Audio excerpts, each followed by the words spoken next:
Nou vriende, is 'n voorreg om vanmôre weer saam met u te kan wees en ons sien dit is 1 September 2023 en wat 'n wonderlike voorreg om ook so lentedag te begin met die woord van die Here en die waarheid van sy woord in ons midde. Nou die gebed van my hart is dat ons ook hierdie nuwe seisoen wat die Here ons gee, sal geniet en sal sien as 'n geskenk uit sy hand. Na die ou winter, na alles so dood gegaan het en koud was en amper so half bietjie in 'n mate morbied kan raak by tye, gee die Here vir ons weer hierdie heerlike hitte. Ons sien die groen blare aan die bome, ons sien die blommetjies wat uitkom, ons sien net hoe goed die Here vir ons is en mag ons ook geestelik so lente seisoen in ons lewens ervaar, waar ons werklik die tye waar ons miskien gebed afskeep of die woord van die Here of sekere geestelike deegtes miskien nagelaat het, ons sal sê Here vergewe ons en help ons en bou ons op in die allerheiligste geloof, dat ons ook geestelik hierdie wonderlike seisoen kan beleef van u seëninge en die waarheid van u woord wat ons harte aanraak en ons lewens verander. Nou ons het by die laaste geleentheid stilgestaan daar by Spreuke 3 vanaf die 9de vers tot en met die 20ste vers. U sal onthou ons het bietjie gepraat oor om te gee vir die saak van die Here. Ons het bietjie gepraat oor die tug van die Here en dat die Here die fontein van lewende water is. Hy is die bron van wysheid en insig en kennis. En sy gees wat hy vir ons gegee het, is ook die gees wat ons lei in die volle waarheid. Nou vanmôre gaan ons bietjie stil staan daar vanaf vers 21 tot en met vers 35. Ons gaan hierdie hoofstuk afsluit. Vir u gesê, ons gaan sekere tye hoofstukke hanteer. Die perikopes is opgeteken in die hoofstukke en ander kere gaan ons vers vir vers deur 'n bepaalde hoofstuk werk. So verdra my maar en groei saam met my, volg saam met my en vertrou die Here vir wysheid. En ek bid dat u ook meer nuuskierig sal raak en miskien so 'n bietjie verdere ondersoek sal instel om so 'n bietjie beter te leer wat die Here vir ons wil kom leer uit die boek Spreuke. Ek gee vir u maar net oorsigtelik die basis van die boek Spreuke en dan sekere van die verse wat vir ons belangrik is en uitstaan binne die konteks en ons vertrou die Here vir wysheid. Nou vriende, daar in vers 21 lees ons die volgende: My seun, onthou Salomo is nou besig om aan sy seun onderrigting te gee. Salomo, die wyse man wat van God wysheid ontvang het, die seun van Dawid, hy onderrig sy seun en hy sê: My seun, laat wysheid nie uit jou oë wyk nie. Bewaar beleid en oorleg, dan sal dit die lewe wees vir jou siel en 'n versiersel vir jou hals. Dan sal jy veilig jou weg bewandel en jou voet nie stamp nie. As jy gaan lê, sal jy nie skrik nie en lê jy, dan sal jou slaap soet wees. Jy hoef nie bang te wees vir 'n skielike skrik of vir die ondergang van die goddeloos as dit kom nie, want die Here sal jou vertroue wees en hy sal jou voet bewaar vir die struik. Nou ons sien hier's baie praktiese wysheid wat na vore kom en u sal ook sien ons tema is God se wysheid beïnvloed my hele lewe. U sien wanneer ons met God se wysheid lewe, dan beïnvloed dit elke aspek van my lewe. Die teenoorgestelde is waar, as ons God se wysheid verontagsaam, beïnvloed dit my lewe in so 'n mate dat ek met hartseer, pyn, smart en verdriet deurboor sal word. Ek wil vir u sê, as 'n mens 'n kind van die Here is en jy wandel in God se wysheid, is daar sekere voordele en kom ons kyk gou vanmôre wat die Here vir ons wil kom leer. Nou hierdie woorde in vers 21, my seun, laat wysheid nie uit jou oë wyk nie, bewaar beleid en oorleg. Hierdie woordjie beleid is eintlik maar gesonde verstand en ons kan ook sê, in die Engels praat hulle van common sense. Wanneer jy die pad saam met die Here stap, dan ontwikkel jy 'n mate van gesonde wysheid om sekere dinge te beoordeel aan die hand van die skrif. Die woordjie oorleg is die Engelse woordjie discretion, of ook om te sê jy moet versigtig wees in jou handel, hoe jy optree. So nou sê Salomo vir sy seun, jy wat kennis het my seun, laat dit nie uit jou oë wyk nie, maar bewaar ook hierdie common sense, hierdie versigtigheid in jou handel en dan beïnvloed dit sekere goed in jou lewe.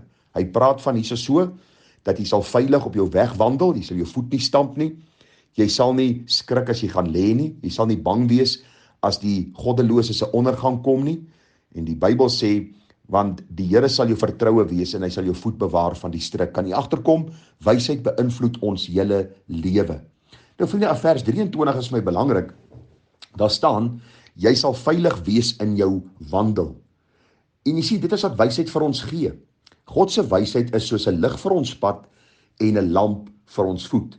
Die Here sê vir ons baie duidelik, wanneer ons sy wysheid in ons lewe toepas, dan verlig dit ons lewenspad, sodat ons met wysheid die volgende besluit kan maak, die volgende tree kan gee en kan weet dat die Here en die waarheid van sy woord my gelei het om dit te doen. Nou vriende, God se wysheid leer my om veilig deur die kronkelpaaie van die lewe te kom, om die uitdagings wat aan my kant toe kom, die versoekings, die aanvalle, op 'n Bybels verantwoordbare manier te hanteer en dan met die wysheid van die Here te oorkom. En dis presies wat hierdie gedeelte vir ons sê, daar ook in vers 26, die Here sal jou vertroue wees, hy sal jou voet bewaar vir die struik. Jy sien, wanneer ons afhanklik is van die Here en van sy wysheid, bewaar hy ons voet van die struik.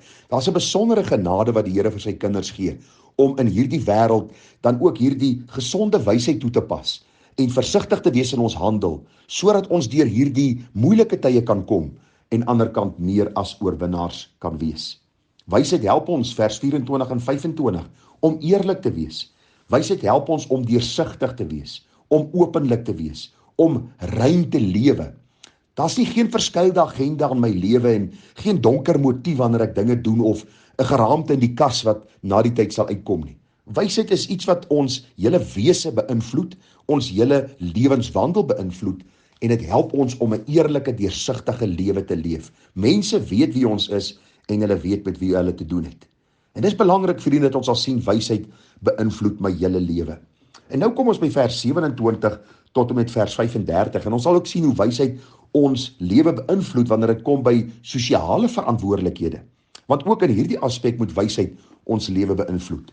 Hoor wat staan in vers 27 en 28. Daar staan, hou 'n weldaad nie terug van hom aan wie dit toekom as dit in jou mag is om dit te doen nie. Sê nie vir jou naaste gaan en kom terug, dan sal ek môre gee terwyl jy dit het nie. Nou vriende, hierdie sosiale verantwoordelikheid in hierdie twee verse gaan oor in die eerste plek om vir die persoon te gee wat 'n sekere werk vir jou verrig het. Jy het miskien iemand in diens geneem, dan sê die Bybel, jy moet vir jou naaste gee wat jy vir hom beloof het. Jy moet nie vir hom sê kom môre terug terwyl jy het om vir hom te gee nie. Op 'n stadium sê die Here in die Nuwe Testament dat die arbeider se loon roep na die hemel om vergelding. Daarom is dit belangrik, vriende, dat ons in die eerste plek ons sosiale verantwoordelikhede sal nakom deur die bril van God se woord wat vir ons wysheid gee om nie terug te hou van mense wat aan ons 'n diens gelewer het nie. Dan ook sê die Bybel vir ons dat ons nie 'n weldaad moet terughou nie. Met ander woorde, as ons vir iemand iets goeds kan doen, as dit binne ons vermoë is om vir hulle te gee, dat ons dit doen. Dis die naaste liefde waarvan die Bybel praat. Daar in vers 27 en 28 sien ons dan ook dat 'n kind van die Here iemand is wat naaste liefde bewys. Nou, u kan vir die eie studie so 'n bietjie gaan blaai daar in Jakobus 2 vers 14 tot 18 en dit klink vir my of Jakobus 'n baie goeie student was van die boek Spreuke. Want in Jakobus 2 vers 14 tot 18 praat Jakobus geweldig baie van die geloof en die werke en daar praat hy spesifiek van as iemand koud is en as iemand honger is, moenie vir hom sê gaan en word warm en gaan en word versadig nie. Hy sê gee vir hom iets om warm mee te word. Gee vir hom iets om mee versadig te word. En in besonder moet ons sorg dra vir die huisgenote van die geloof.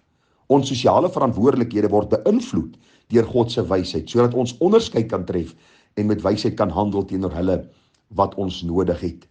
Nou vriende, as ons kyk na vers 29 en 30, dan sien ons ook daar is baie besondere waarhede in opgeteken. Die Bybel sê vir ons twis nie sonder oorsaak met 'n mens as hy jou geen kwaad aangedoen het nie. En dan baie belangrik, werk geen onheil teen jou naaste terwyl hy vol vertroue by jou woon nie. Eenvoudig wat hier staan is dat ons nie die 9de gebod moet oortree nie. Wat sê die 9de gebod vir ons? Jy mag nie van jou naaste kwaad spreek nie. So ons moenie mense wees wat kwaadsprekers is nie, kwaadpraters is nie. Ons moet mense wees wat opreg wandel voor die Here en opreg wandel teenoor ons mense, teenoor ons broers, teenoor ons susters, teenoor ons familie, teenoor ons vriende. Ek het net aan gedink terwyl ek hierdie boodskap hier voorberei het aan die man Judas. Die Bybel sê vir ons hy het saam met Jesus geëet, saam met Jesus gewandel, saam met die ander apostels. En terwyl hy saam met hulle gewandel het, was hy besig om agteraf te konkel en 'n komplot te smee teenoor die Here Jesus met die Jode, die vyande van Christus. En dis hoe agteraf 'n mens kan wees. U sien, Judas bewerk onheil teenoor die Here, terwyl die Here in liefde saam met Judas wandel.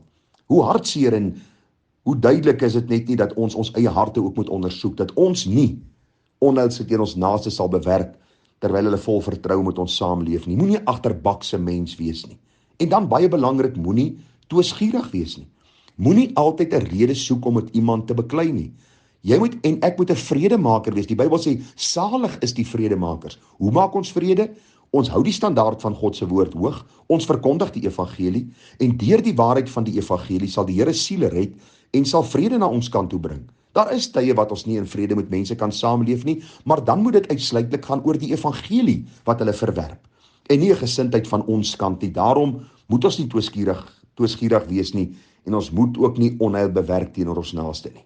Dan belangrik, en ek sluit af, wees nie afgunstig op 'n man van geweld en verkies geen een van sy weë nie.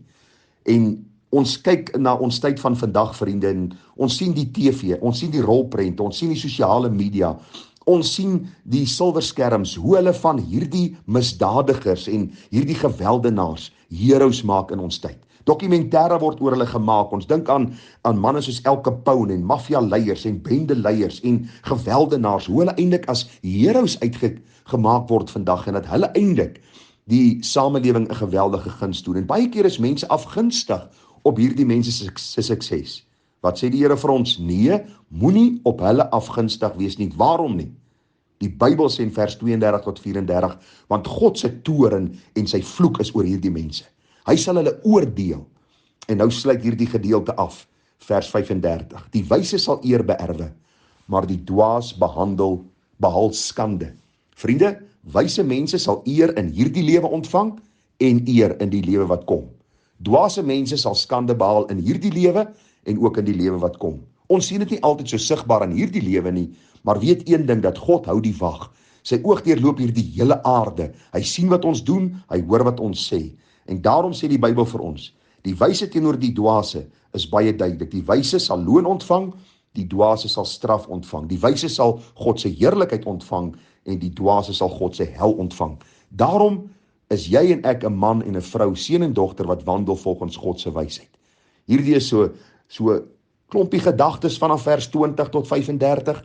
Mag die Here ons genade gee dat ons werklik gesonde wysheid en gesonde insig aan die dag lê, dat ons versigtig sal wees in ons handel en so God in alles verheerlik. Mag hy ons seën, mag hy vir ons genade gee en wysheid om hom te verheerlik. Mooi dag vir u verder, tada.